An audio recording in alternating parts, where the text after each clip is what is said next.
She was just the maid, lowest in the room, invisible. No one would have blamed her for walking out that door when the explosion tore through the mansion, but she didn't walk out. She walked back in. And the man she pulled from those flames?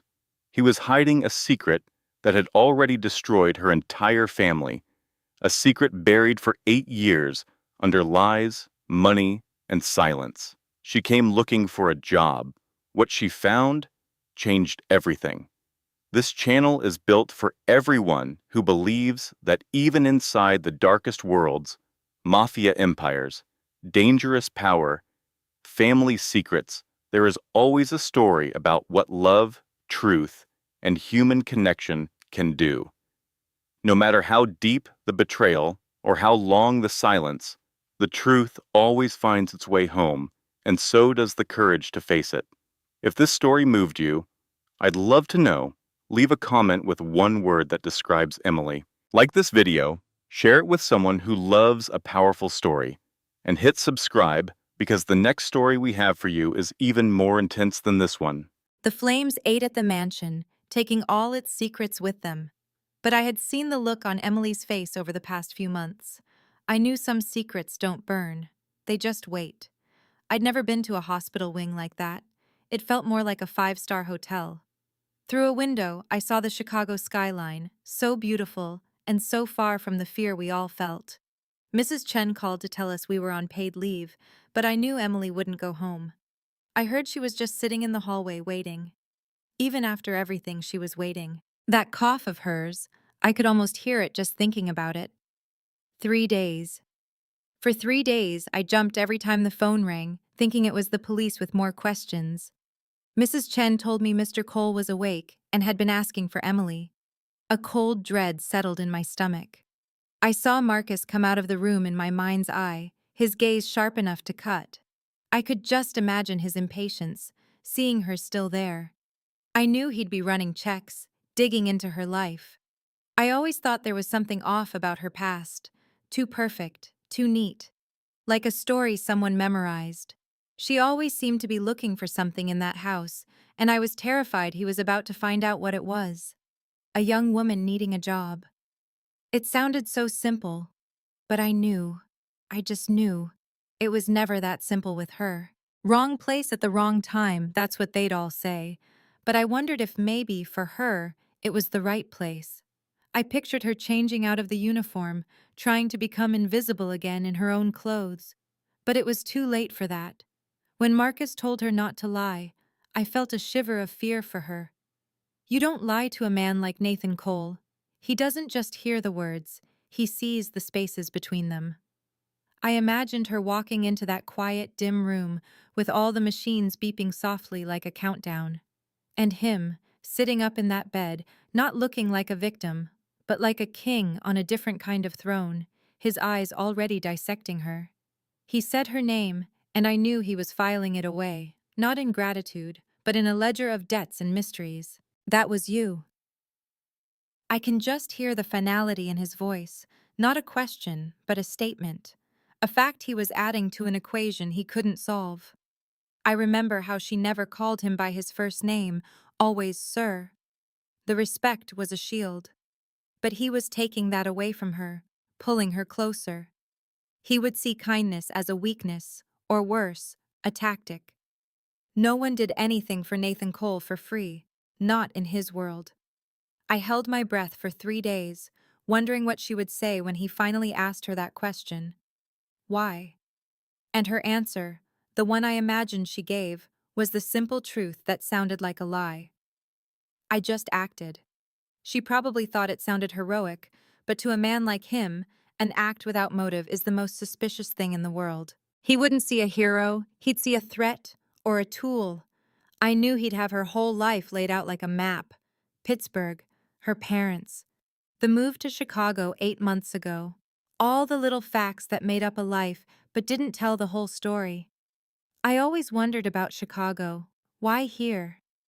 There was a sadness in her eyes when she talked about home, a story she kept locked away.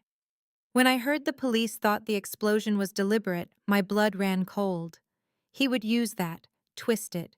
He'd tell her the police would be asking questions and that he had the only right answers. He would start pulling her strings right then and there.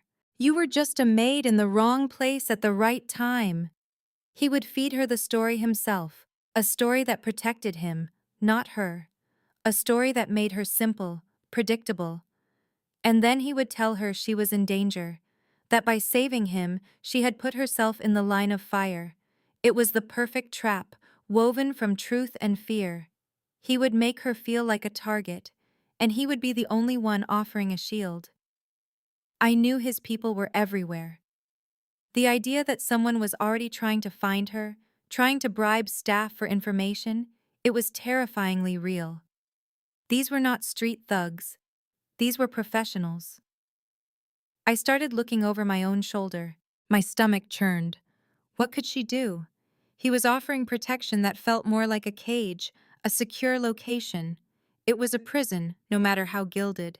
He'd talk about handling the problem, a word that meant making people disappear. He would tell her it wasn't her world, even as he dragged her right into the middle of it. The debt. That's what it came down to. He would say he was responsible for her now, and she would have no choice but to agree. The quiet life she wanted was gone. Then, my phone rang. An unknown number. A man's voice, smooth and polite, asking if I knew Emily Carter, offering me money for a little information. My heart hammered against my ribs. I hung up, my hand shaking. After a long moment, I found the emergency contact for Marcus. My voice was a choked whisper when he answered. "Someone's asking about Emily," I said, and hung up before he could reply. It wasn't much, but it was all I could do. A flicker of truth in a world of lies. I saw the car, a black sedan, pull up near the chaos. Marcus led Emily to it, away from the flashing lights of the fire trucks and the approaching police cruisers. They were taking her somewhere, hiding her. My chance to warn her was long gone. But as I watched them drive away, a detective approached our group, his notepad ready. "I need to get a statement from everyone," he said, his voice tired. The others shook their heads, mumbling they hadn't seen a thing. But I remembered the man with the hard face. I remembered his eyes.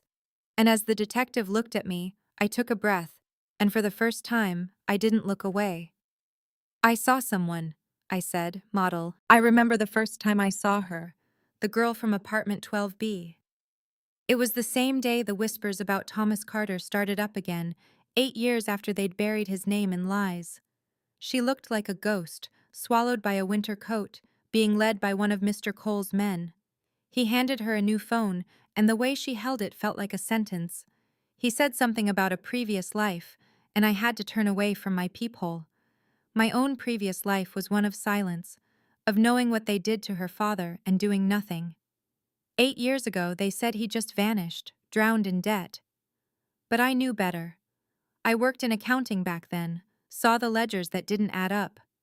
I saw the truth get erased. And now, here was his daughter, walking right back into the lion's den.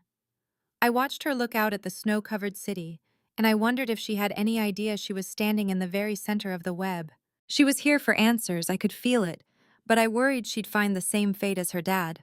I saw her a few times that first night, just a shadow behind her curtains. She looked exhausted, haunted. A phone would light up her face, then go dark. My stomach twisted with a guilt so old it felt like part of my own bones. Why hadn't I said something back then? Fear, that's the simple answer. Fear for my job, for my quiet little life. But watching her, I knew my silence had a cost, and she was the one paying the price. She was here because of Nathan Cole, the man she probably thought was her protector. I knew he was just a cage. And I, her quiet neighbor, was one of the people who'd helped lock the door all those years ago by saying nothing. Now, trapped in this gilded hallway, just a few feet away, I felt closer to my own cowardice than ever before. But seeing her face, pale in the window, I wondered if maybe, just maybe, it wasn't too late to find the key. I went to bed that night with a knot in my chest, dreaming of shredded papers and a good man's name being whispered away into nothing. When I saw his man, Marcus, waiting outside her door at dawn with a cup of coffee, my heart sank. It was all happening again. I cracked my door open, the way a coward does, just enough to hear the murmur of their voices. He told her Mr. Cole was waiting. Her posture was tense, her face a mask of fragile determination. She was in his world now, tangled up in the very strings that had made her father disappear. I watched them walk to the elevator, a young woman being led into a meeting she couldn't possibly be ready for. As the doors slid shut, I felt that old familiar shame wash over me. It was one thing to stay quiet to protect yourself, but it was another to watch an innocent child walk the same path to ruin. For 8 years, I'd lived with what I knew. I had managed to convince myself it was history, something buried and gone. But it wasn't gone. It was right here, in a new suit, with the same sharp eyes as her father, heading down to face the man who had destroyed him. I couldn't just sit there. Not anymore. After they were gone, I went straight to the old chest in my closet, the one filled with things from my former life. My hands trembled as I dug past old photos and keepsakes. Marcus's warning to her, though I hadn't heard the words, was clear in his stance. He was a guard, not a friend. Nathan Cole doesn't trust anyone. I knew that better than most. He bought loyalty and disposed of problems. Thomas Carter had become a problem. I finally found it. A small leather-bound ledger from my last year at the company. My personal notes. Things the official auditors never saw. Names, dates, cargo numbers that proved Thomas wasn't incompetent. He was uncovering a fraud. I held the book to my chest, my heart pounding. For years, this book was my insurance. Now, it felt like my confession. It was my chance to undo a fraction of the wrong I had participated in. The truth was coming for her, and I realized I held the one piece that might help her survive it. I waited all morning, the little book sitting on my coffee table, mocking me with its silence. I imagined her in that penthouse office, the one with the sweeping views of Lake Michigan, a place designed to make you feel small. I could picture Nathan Cole, calm and collected, his voice smooth as he spun his web of half-truths. He was a master at making people believe he was a legitimate businessman, a pillar of Chicago. But I remembered the whispers in the hallways, the sudden departures of employees who asked too many questions. I remembered the day they told us Thomas was gone, and the way no one dared to meet my eyes. Nathan would be studying her now, with that piercing gaze that missed nothing, gauging her strength, looking for her weakness. He'd probably offer her comfort, protection, all while holding the truth about her father like a weapon. The question wasn't if he would use it, but when. And I sat in my quiet apartment, wondering if I had the courage to give her a shield. He'd be telling her about the investigation, I was sure of it. He'd offer up some small, insignificant detail like a partial fingerprint to make it seem like he was on her side. Then, he would bring up her father. I could almost hear the words, the same ones from the official company memo 8 years ago. Thomas Carter, logistics, a disappearance, debts, a failed family man. The story was so clean, so simple, so perfectly crafted to hide the rot underneath. I opened my little ledger. There it was, in my own handwriting. A shipment diverted, an account emptied, and a signature forged. Thomas had found it. He'd brought it to his direct superior. A week later, he was gone. My pulse hammered in my ears. The official story wasn't just a lie, it was a carefully constructed murder of a man's reputation. And as I sat there, I knew Nathan was feeding that same poison to his daughter, watching her face, waiting for her composure to crack. The sound of the elevator door opening jolted me back to the present. She was back. My hands, slick with sweat, gripped the small ledger. This was it. I had to do it now, before the fear won again. I listened for the sound of her key in the lock of 12B. In my mind, I could hear her quiet, shaken voice saying the words I never did. "You're lying." My father wouldn't have just run away. She was fighting, just like he did. I took a deep breath, opened my door a silent crack, and waited until I heard her door click shut. Then, moving faster than I had in years, I slipped across the hall. The little black book felt heavy with the weight of 8 years of silence. I slid it under her door, a simple, anonymous offering. It wasn't a confession, not a grand gesture, but it was the truth. It was a start. As I retreated back into the safety of my own apartment, a strange sense of peace settled over me. It was a small act, but for the first time in a very long time, it felt like hope. I remember the first day I saw that storm in her eyes. Emily, she called herself. From my post in the hallway, I heard her chair screech against the hardwood. The shouting started then, his voice, measured but firm, hers, cracking with a grief so old it sounded like breaking glass. I knew he'd found her out. I'd seen her searching, her eyes lingering on old ledgers when she thought no one was watching. He told her to sit, his voice softer, but it was the kind of soft that comes before a blow. Her words cut through the heavy oak door, accusing him, blaming him for a life of debt and a father's ghost. My hands tightened on my dust rag. I wanted to tell her to run, but I've learned that silence is survival in this house. He claimed he wasn't the enemy, that he'd wanted answers too. But I saw the truth. He was a man who collected secrets, and she was a girl unraveling one of his oldest. She stood there, a pillar of trembling fury, and asked him what really happened. I held my breath, knowing the answer would change everything. I'd heard the whispers years ago, of course. A shipment gone wrong, a $2 million loss, men hurt. I pieced together his muffled explanation from the hallway. He spoke of rivals, of an ambush. He said her father was just gone. They assumed he'd been taken, or maybe he'd run, or worse, that he'd set them up. The way he said it, so matter of fact, made my stomach clench. He admitted the search didn't last long, that her father became just another problem to be filed away, another cost of doing business. I'd seen him file people away before. It was a cold, quiet process. I heard the scrape of the chair again, gentler this time. She must have collapsed into it, the weight of 8 years of unanswered prayers crashing down on her. Her father wasn't a hero or a martyr. He was just a loose end in a rich man's messy ledger. I heard her choked whisper, asking why. Why him? He told her the man had come to him, desperate. It was always desperation that brought people to Mr. Cole's door. He spoke of her mother's medical bills, a weakness he knew how to exploit. He called it an opportunity, a routine job. I've been in this house long enough to know none of his jobs are ever routine. I heard him move back to his desk, the leather of his chair groaning under the weight of his confession.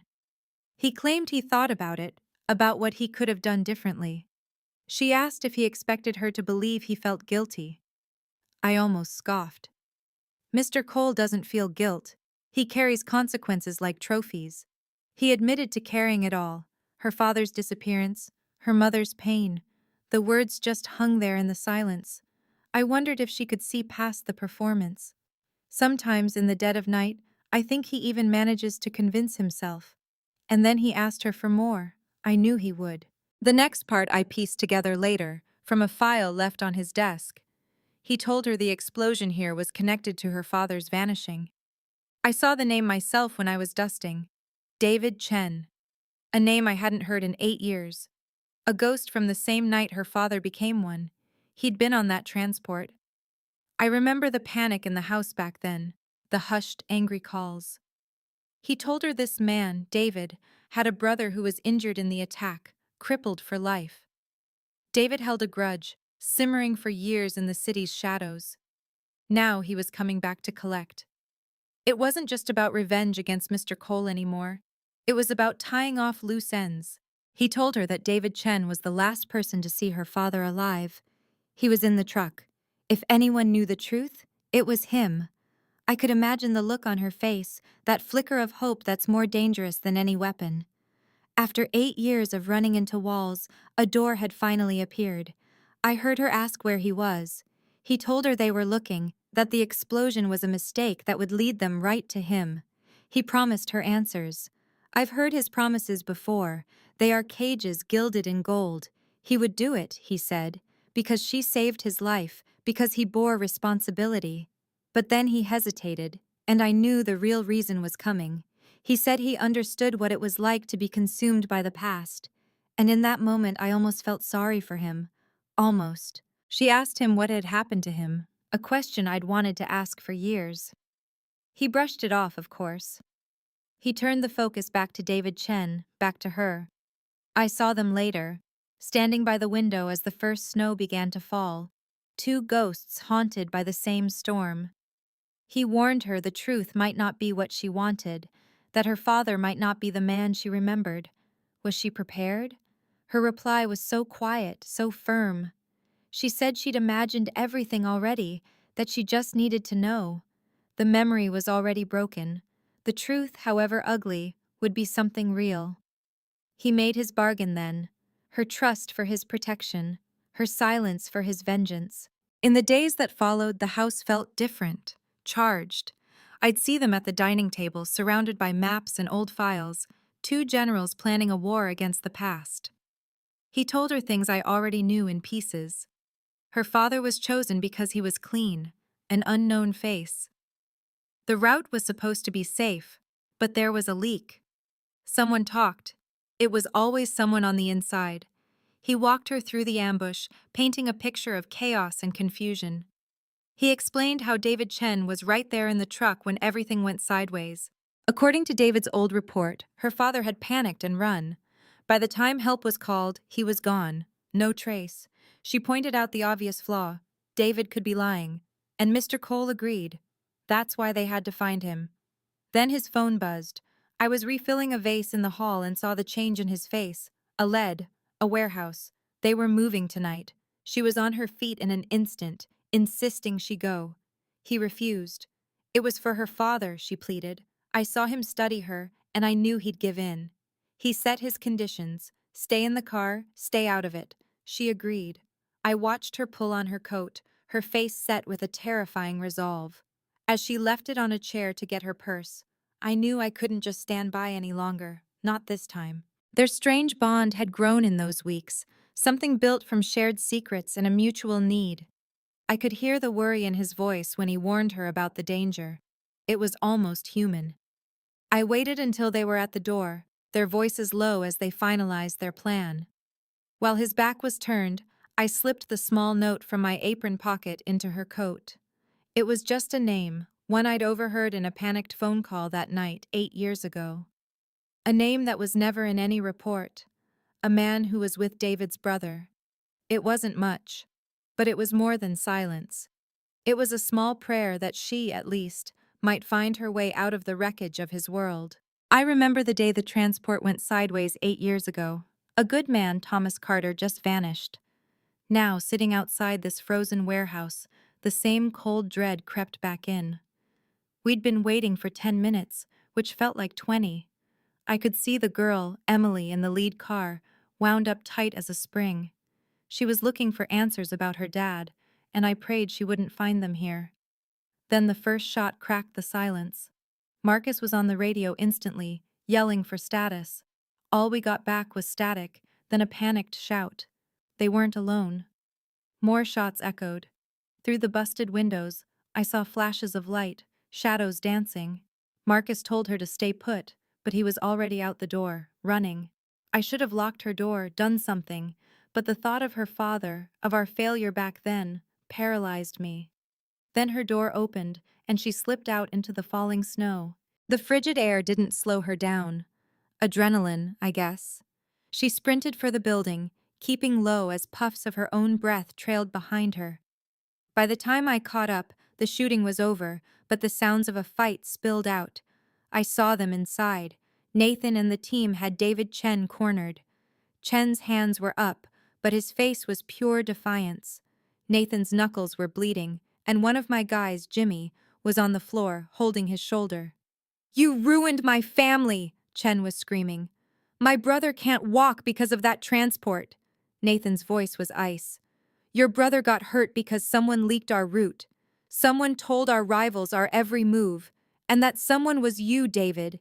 You set the whole thing up. Chen's face contorted. They offered me more money than you ever could. I had to take it. Then Nathan asked about Thomas Carter. Hearing her father's name, I saw Emily freeze in the doorway.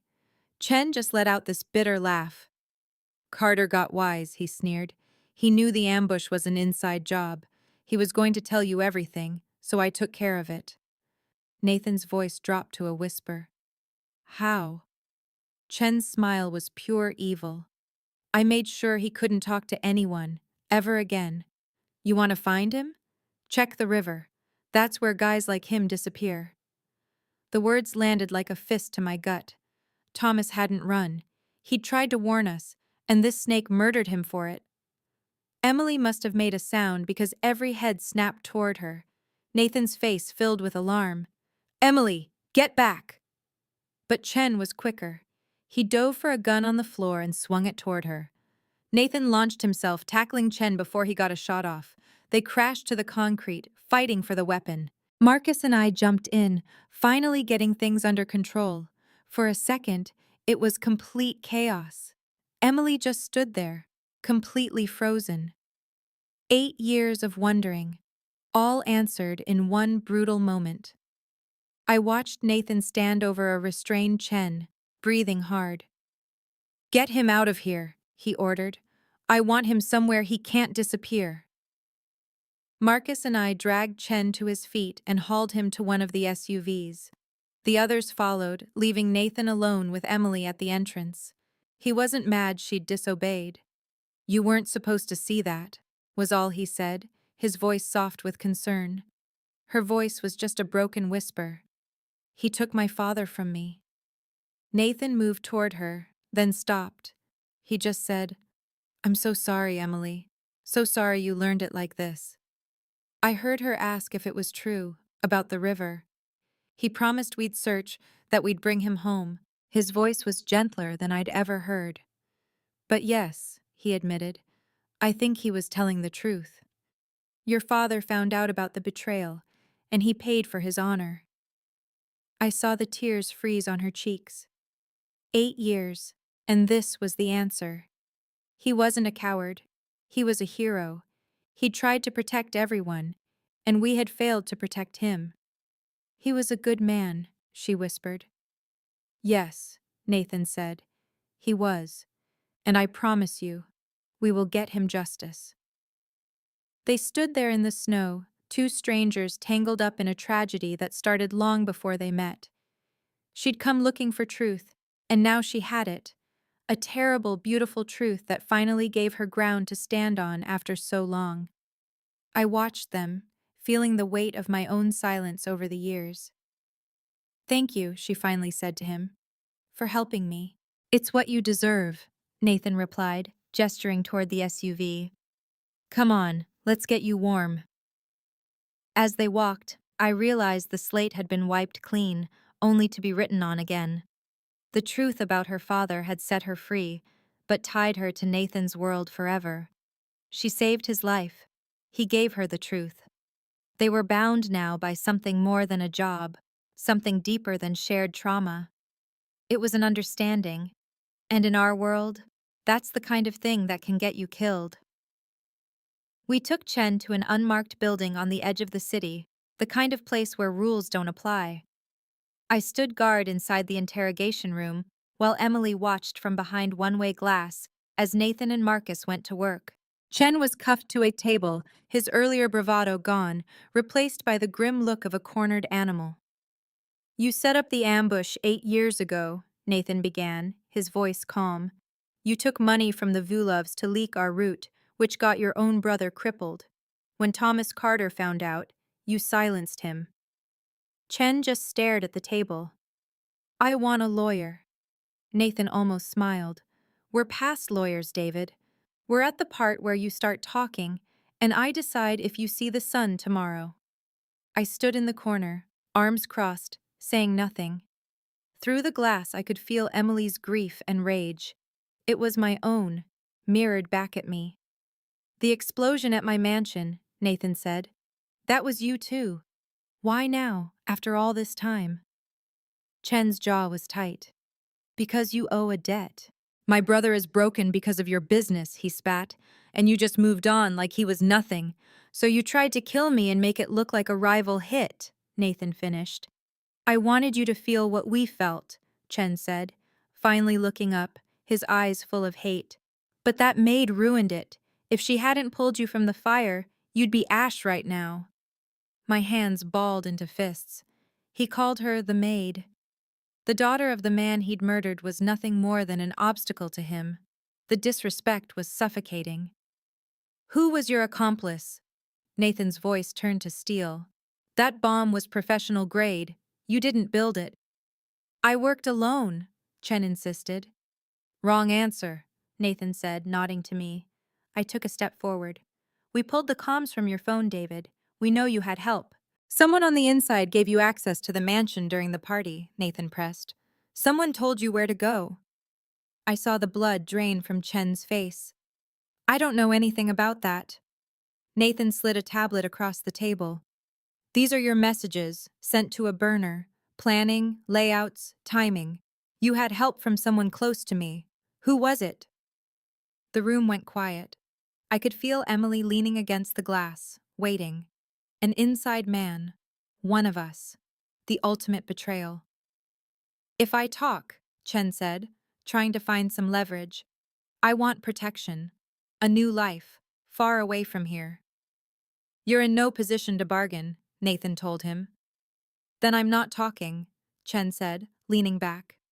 Just then, a memory surfaced. A face at the party. Someone from catering who seemed too interested in our security setup.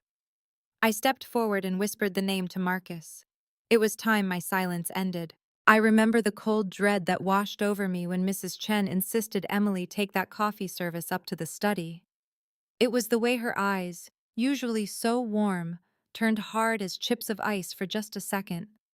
I told myself I was imagining it, that the party had me on edge. Then the world shook, and the sound of shattering glass echoed from upstairs.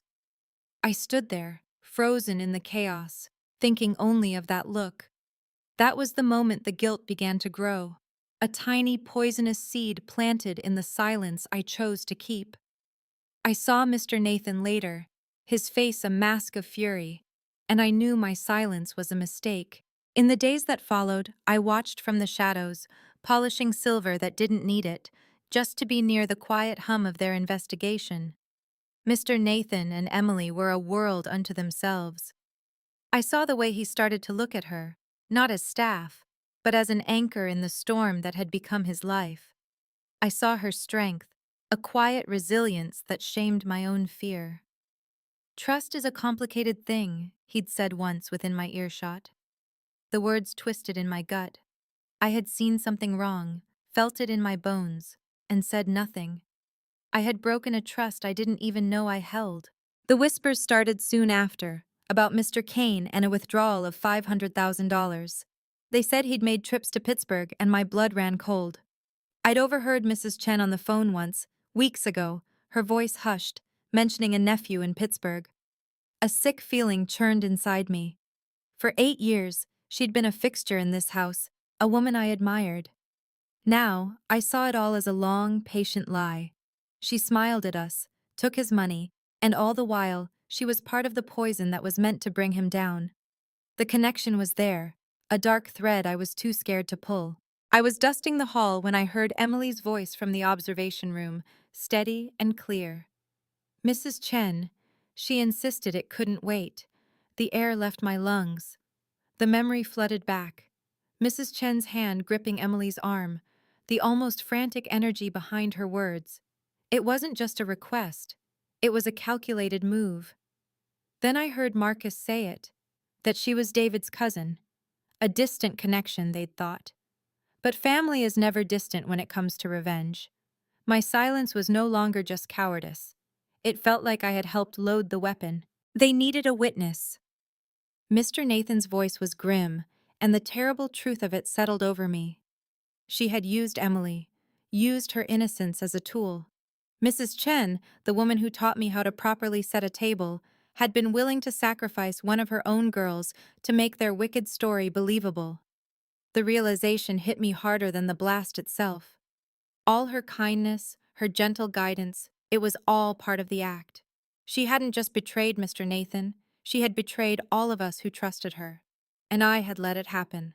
I saw Marcus leave with two security men, their purpose clear in their determined strides. They were going to get her.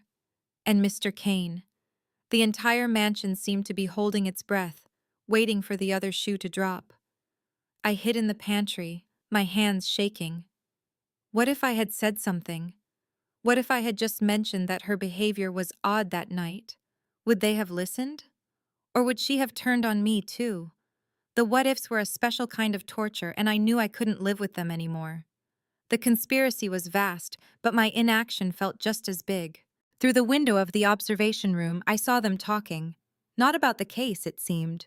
The look on Mr. Nathan's face was different, softer.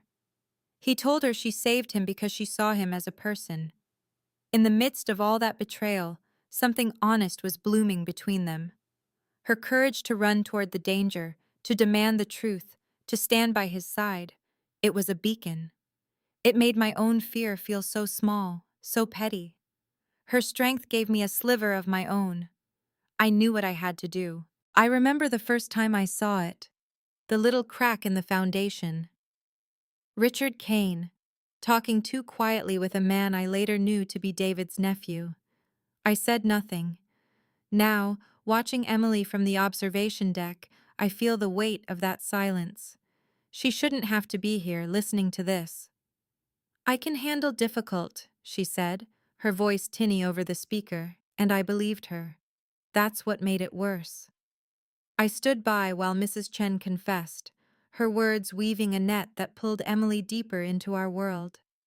Every lie she told about sending Emily to the study felt like a stone in my own gut. David said no one would be injured, she cried, and I wanted to scream. I saw Emily flinch when Mrs. Chen mentioned her father, her pain a sharp, visible thing even through the one-way glass. I was standing guard outside when Nathan's call came in. Mrs. Chen looked toward the glass, her words about family protecting family sounding hollow and perverse. She was talking about their world, but it was my world too. A world where I had stayed quiet. I watched Nathan's jaw tighten as he cut the feed. 30 minutes later, Richard Kane was sitting in that same chair. His defiance was a paper-thin shield that shattered the moment the first financial record hit the table. His collapse wasn't like dominoes. It was like a house of cards I should have blown over 2 years ago. He spoke of justice for David's family, but all I could hear was the echo of my own cowardice, my failure to bring my suspicions to the boss. You chose betrayal. Nathan's voice was ice. Every word was a judgment not just on Kane, but on me for letting it get this far. The device at the party. I had been there, on security detail, completely unaware of how close we all came. I listened to Kane's pathetic excuse. I didn't know. And Nathan's reply sliced right through it, exposing the selfish core of it all. As their statements were recorded and Chicago grew dark outside, I watched Emily stand by the window. She looked so alone. I saw Nathan bring her a cup of coffee, a small human gesture in a room built for inhuman decisions. I felt like an intruder, watching a private moment I hadn't earned the right to see. He told her that in his world, betrayal had traditional solutions. I knew what that meant. Permanent. I saw the chill go through her, the same one I felt every time I saw one of those solutions carried out. But then she started talking. I couldn't make out the words, but I saw her posture change. She wasn't pleading, she was reasoning. She was asking for something else. I watched Nathan listen, truly listen, in a way he never does with us. He was giving her a choice in our world. That had never happened before. I understood then that this wasn't just about justice for her father. It was about what kind of man the boss was going to be from this point forward. I saw the conflict in her, the pull between revenge and something better. I held my breath, hoping she would reject the path we always took. The cycle of violence was all I'd ever known in this life. I saw her look at Nathan, and her expression was clear. She wanted consequences, not corpses. She wanted acknowledgement, not annihilation. She was asking him to end their cycle, not just for her own peace, but for his. It was the bravest thing I had ever witnessed. She was asking a man like Nathan to choose mercy, knowing it could get them all killed. I saw him hesitate, the silence stretching on for what felt like an eternity.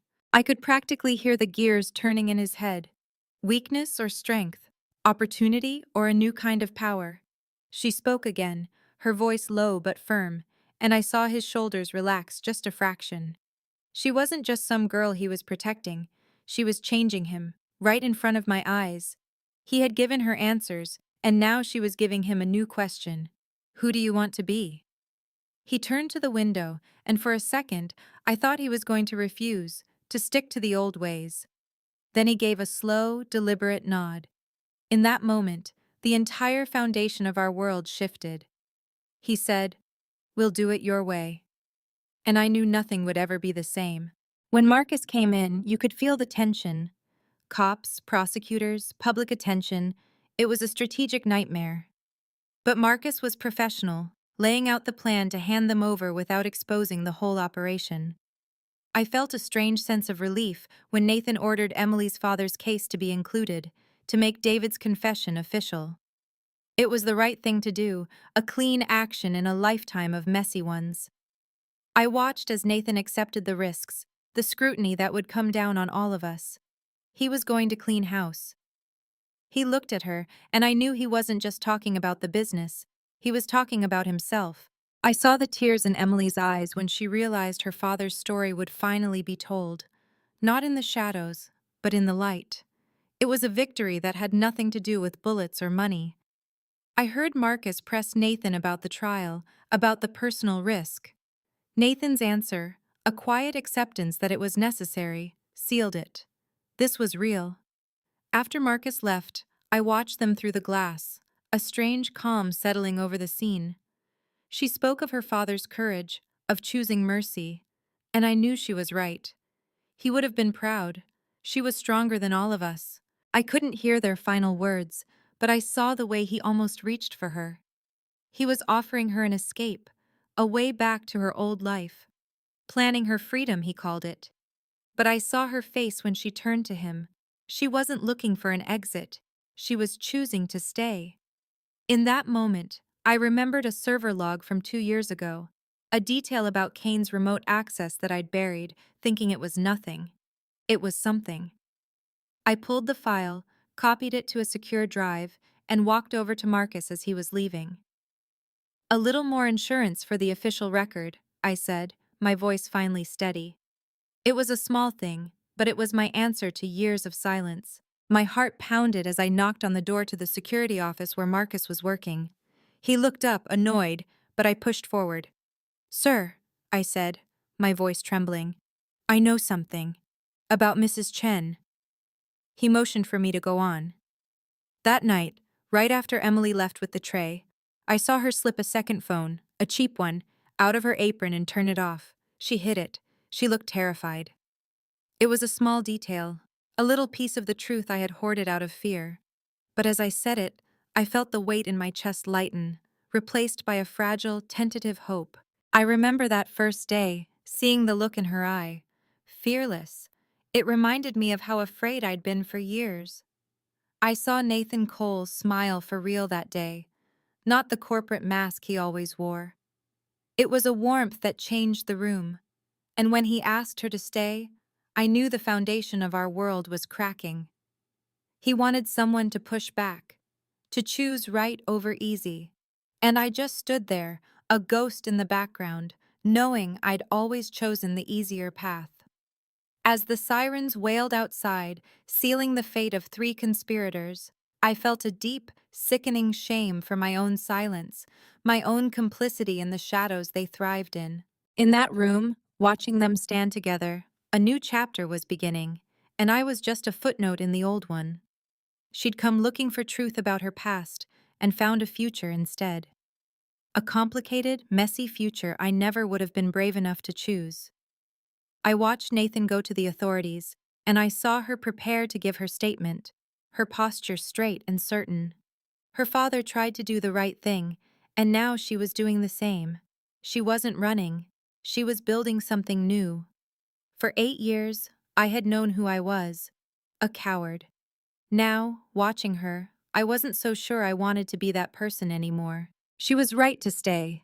The change was better than anything I could have imagined.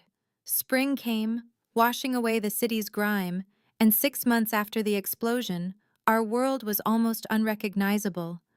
The office I'd worked in for a decade felt different, hopeful. I saw him bring her coffee that morning, a simple kindness I'd never seen from him before. It was their routine now. She confessed she couldn't sleep, her mind on the trial. He just stood with her, a quiet support. My own mind was never quiet either, filled with all the things I'd seen, the things I'd never spoken about. I heard them talking on the balcony. "Are you ready?" he asked. She was, ready to testify against the very men I used to process expense reports for. "Justice," he said, "is just necessary." I knew the district attorney had a strong case, especially with David's confession about her father. That old wound, the whispers about Thomas Carter, it was all coming out into the light. The official report called it a probable homicide, a neat, tidy phrase for a secret I knew was ugly and deep. Then she asked him how he was feeling. His face tightened. He was worried, I could tell. He had to talk about business operations I helped keep hidden for years. The prosecutor only wanted what was relevant, but we both knew that once you pull one thread, the whole rotten tapestry comes undone. For the last 6 months, I'd been processing the paperwork for his great undoing, separating the clean from the dirty, shutting down the operations that couldn't face the light. It was a massive, costly effort. I saw the resistance, heard the threats from old associates, but Nathan was unbending. "No more shadows," I heard him tell her once. And I thought, what about me? I've lived in them my whole career. Emily was now part of that change, a special consultant. At first I thought like the others, that it was something personal, not professional. He'd warned her people would talk. "Let them," she'd said. "I'll prove my value." And she did. I saw the scholarship programs she started, the partnerships she built. It was slow, meticulous work, but it was real. It was making a difference in a way my spreadsheets and silent compliance never could. Then he handed her an envelope. He said it came that morning, and my part in the story was about to begin. I didn't see the letter, but I saw her face as she read it. The tears, the release. It was from the police. They were officially acknowledging her father was a victim, not just a missing man. "His integrity is part of the official record," Nathan said, his hand on her shoulder.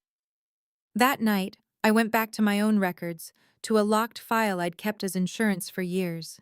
It was a transport manifest, a single piece of paper that proved David Chen wasn't where he claimed to be on the night Thomas Carter vanished. It was small, but it was the truth. I put it in a plain envelope and sent it to the DA. My silence was finally over. I remember her mother's unshakable faith in him. She passed away believing the world saw a coward, not the man she knew. I wonder if she ever sensed the truth, the way a wife just knows. I stood outside the balcony doors and watched him speak softly to Emily. I couldn't hear the words, but I saw how he was honoring them both, honoring a courage I'd never had. They were quiet for a moment, the sun hitting them just so, while the city below us carried on, oblivious. Then I saw Emily fold that old letter. She spoke of starting a foundation for families torn apart by men like the ones we used to work for. A place for support, for answers. I knew it was a massive goal, but I also saw the look on her face, the resources she now had, and him. She turned to ask for his help, and of course, he agreed. I watched his mind start working, piecing it all together, the legal side, the funding, the board, the Thomas Carter Foundation. The name hung in the air, a man he let disappear, whose life was the price of our business. And now his name would mean hope. Nathan said he'd be proud of her, and I knew it was true. Not just for this, but for how she refused to let the bitterness win. She smiled then, a real one, and said she had good teachers. Her father, her mother, and then she looked right at Nathan, and I felt it too. He chose to change, and it cost him almost everything. But he said he had a good reason, a warmth in his voice I was only just getting used to hearing. She'd shown him, he said, that strength wasn't just about force, that mercy had its own power. Their bond wasn't what anyone thought. It was something else entirely, forged in fire and truth, built on a respect that ran deeper than friendship. They made each other better, and I saw it every single day. I cleared my throat at the doorway, hating to break the moment. The attorneys are ready for you, Nathan. And Emily, the community board meeting is in 30 minutes. She smiled at the idea of a normal schedule. He told her to go, that he'd handle the lawyers. They made plans for dinner at Luigi's. He insisted on paying. I want to, he said. You've done enough, let me return the favor. A small thing, but it was everything. After she was gone, he just stood there on the balcony. I knew he was thinking about the last 6 months, about the explosion that was meant to kill him, but ended up saving him. Emily Carter, the quiet maid who ran into the flames, had somehow sparked a change in a man I thought was beyond it.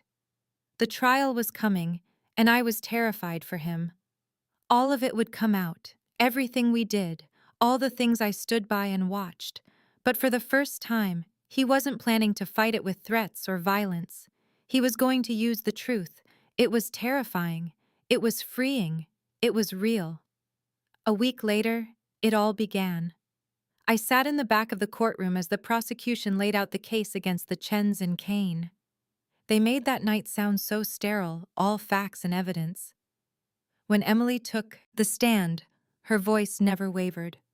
She told them about the fire, about choosing to go back for him, about everything that came after. Their lawyers tried to paint her as a gold digger or a pawn, but she held her ground. I saved him because it was the right thing to do, she said. I stayed because I chose to. Then it was Nathan's turn. He admitted to things I never thought I'd hear him say out loud. I've made choices I regret, he told them all.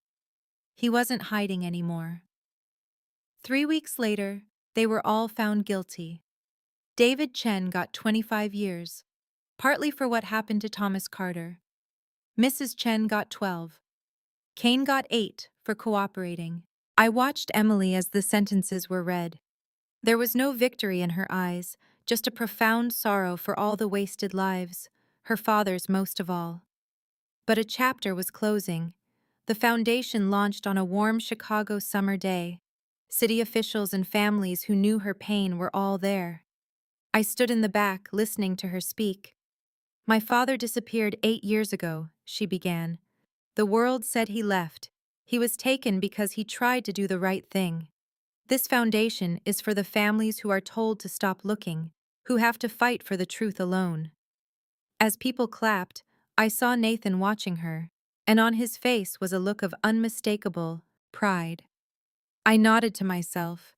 This is what it looked like to build something from the ashes. I watched them walk by the lake later that evening, the sailboats drifting in the breeze. I could imagine the conversation. He would be telling her how proud her father would be. She'd be hoping he knew, wherever he was, that she never gave up. I knew he'd tell her they both knew, that they were both proud. She'd probably ask if he ever thinks about that night, about how one different choice would have changed it all. And I knew his answer. Every day. If you'd run, I'd be dead. Your father's case would be cold, and I never would have had the chance to be someone else. I knew she'd ask if he regretted it, leaving the old life behind, and I knew he'd say no. Harder, yes, but no regrets. You showed me a different kind of strength, he'd say. I'm building something I'm not ashamed of now. That's worth more than all of it. So what's next? She would ask. And his answer would be simple. We keep building. We keep trying. We honor the lost by living well. He would gesture to the city lights, to the world around them. We live, Emily, without the weight of all those secrets. I saw her nod from a distance, a sense of peace finally settling. She came here for answers about her father, and she found them. But she also found a purpose. That changed everything. That fire wasn't just about Nathan. It burned away the lies in all our lives, forcing the truth out into the open. They walked out of that fire different, bound by the secrets they no longer had to keep. As they headed back toward the city, lights blinking on against the twilight, I felt it too. Her father wasn't a ghost anymore. He was a legacy. Everyone ran from the fire that night. Everyone except her. That one choice didn't just alter two lives.